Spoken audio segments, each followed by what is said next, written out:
top will actually die. Even if you feed them and you change them and look after them, because they get overwhelmed by their feelings. And they get overstressed. And so the baby needs the mother's and the father's brain to regulate her own brain, to regulate their emotions. It's not just that you're overwhelmed. It's also there's nobody there to hold you. There's a huge school of thought in North America that teaches mothers to help their babies sleep by ignoring their crying. Never mind the mother's milk. The infant just wants to attach, because the only way the infant can attach is physically.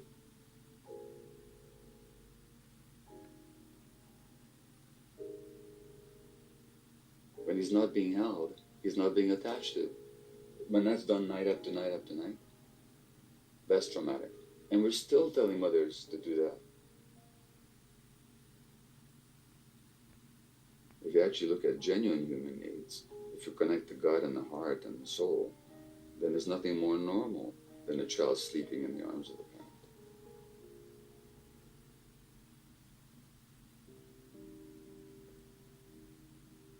So I've often thought about the sources of my own issues. An infant, 2 months of age, in Hungary, when the Germans, the Nazis, marched into our country and they began to exterminate the Jewish population. So that was my first year of life, with a terrorized mother, grandparents killed in Auschwitz, a father away in forced labor, anti-Semitism, the ever-nearing shadow of annihilation, and ultimately a separation from my mother. I was a little short of 1 year old when my mother had to hand me to a stranger in the ghetto of Budapest and send me away to some relatives in hiding, so we didn't see each other for 6 weeks. And she didn't know if she would live or not.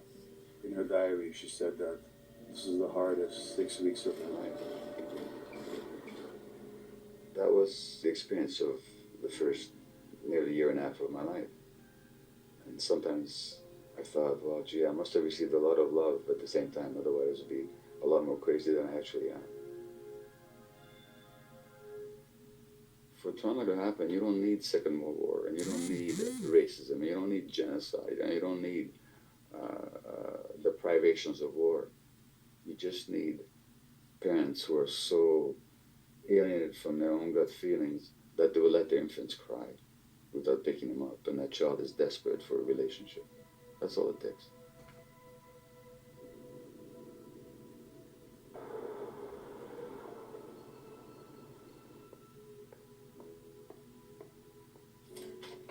Well, hi. Welcome. Welcome, couple. Wow. You? Thank you. For me, being a drug addict, the deep down need to escape, I think is almost into a more realistic place than the insanity that we see, the chaos we see around us. You know, I just wanted that place all the time. I can really talk for the 37 years I've been recovered and have had slips. In the program, quote, AA. And what's the fear? Well, the fear is I'll be abandoned. You know, it's back with the Homo sapiens. I'll be thrown out of the cave. What is your fear of being abandoned? Well, naturally that I'll die unless I do all of this stuff for other people. When you do all this stuff for other people, what are you doing to yourself? I'm abandoning me. Yeah. Yeah. Okay. Yeah. So you're actually enacting your worst fear. I was the youngest of 5, very ambitious family, very successful, except everyone's alcoholic. I go in the bar, they're drinking. There's no room for me. It's like, oh, shut up, Allison, shut up. You're wrong, you're wrong. So my job was to be wrong in the family. I'll never forget my mother, saying to me, I just don't understand you. And I was 6 years old, and I thought, my God, if you don't understand me, I'm lost.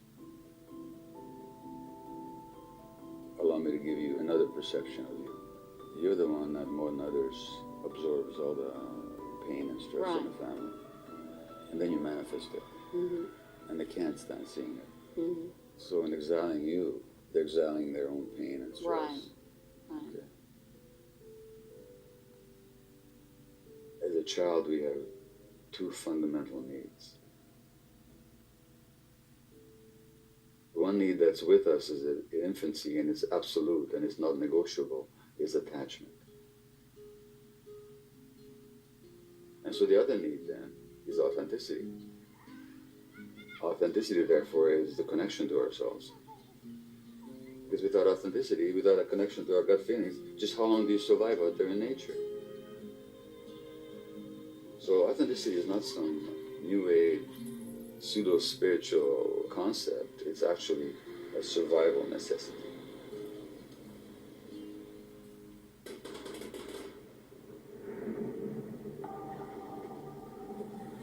What happens if in order to survive or to adjust to your environment, you have to suppress your gut feelings? You have to suppress your authenticity. So normal society does not allow anger, and the child who's angry must be separated. In other words, we have to threaten his attachment relationships on which his life depends, so that he can suppress his emotions. Well, that child, if he learns the lesson well, will disconnect from their anger. And then he's a sitting duck for depression, mental illness, or for physical illness. Okay, so kid is angry. Well, how about helping him move through the anger to learn how to modulate it? Not to repress it, but to learn to become friends with it. We don't want people who are not angry. We want people who know that anger doesn't have to be destructive. What were you pushing down when you were depressed? Anger. Right. You were pushing down your anger. Rage. You were pushing down your anger, right? Yeah. Can you see how why, for a 6-year-old, it might be a really brilliant idea to push down the rage? Yeah. Why? For survival. Exactly. You talked about your many failures. I just want you to pick one. The fear, if left on my own, I won't get out of bed. I've done that before. And you regard that as a failure? Falling apart, I regard as a failure. You regard that as a failure? Right. Okay. So your failure is that you got depressed and, as you put it, you fell apart. Is that the failure? Yeah. Just identify the age that you first recall being depressed at.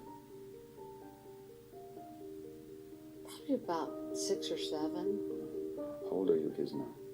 My oldest daughter's 33, Yeah. my son is 30, and my youngest daughter's 27. Okay. Choose one. As a thought experiment right now. And I want you to imagine them at age 7. Let's say they get depressed.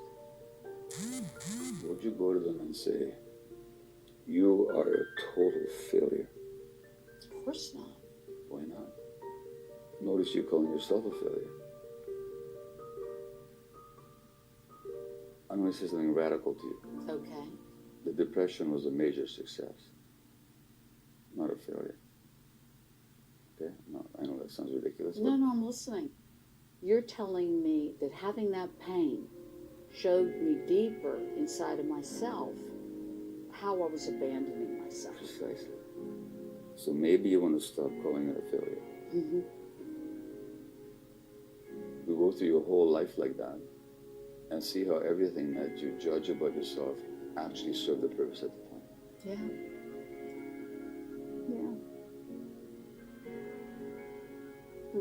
But really, isn't it simple? It is simple. Gabor Matti, thanks very much for coming on Under the Skin. The reason I'm so excited to talk to you, the reason that I believe you're having such an important cultural impact is because of your rare compassion and insight into the world of addiction. When it was heroin, I would reflect Right. after I'd used and just go, right, this isn't for me, this has got to stop, this is not a sustainable system. You think you'd never need it anymore because you feel complete. Mm. And then comes the remorse of what have I done? And then you think, I don't need to do this again. And then by the time I'm home, I'm running back to the store again to get the next thing that I didn't buy. In the life of every person who's ever been addicted and ever will be addicted, there's always trauma. And the addiction is any behavior that a person finds relief in the short term and craves, but suffers negative consequences and cannot give it up. That's what an addiction is. Could be drugs, obviously, alcohol, nicotine. Could also be sex, could be gambling, could be shopping, could be eating, could be pornography, could be the internet, could be gaming, could be work, could be relationships.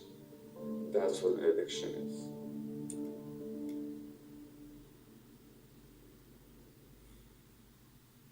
The first issue is not why the addiction, but why the pain.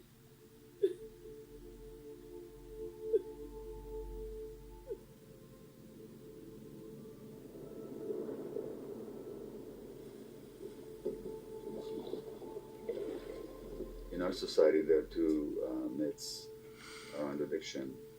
The pernicious one is the belief that addiction is a choice, and that the decisions that arise out of addictions are therefore a matter of individual culpability. And so therefore, addicts for the most part are punished for being addicted. Now, the other belief around addiction, but still misleading, is that it's an inherited disease. It's a biological disorder of the brain. That belief is more humane, much more than the choice belief, because at least if somebody inherits a disease, they're not to be punished for it, but they're to be provided with treatment as with any disease. However, it's also misleading because it ignores why people really get addicted, which has got nothing to do with disease. It's among the normal human responses to trauma. When people are suffering, they want to escape their suffering. That's normal.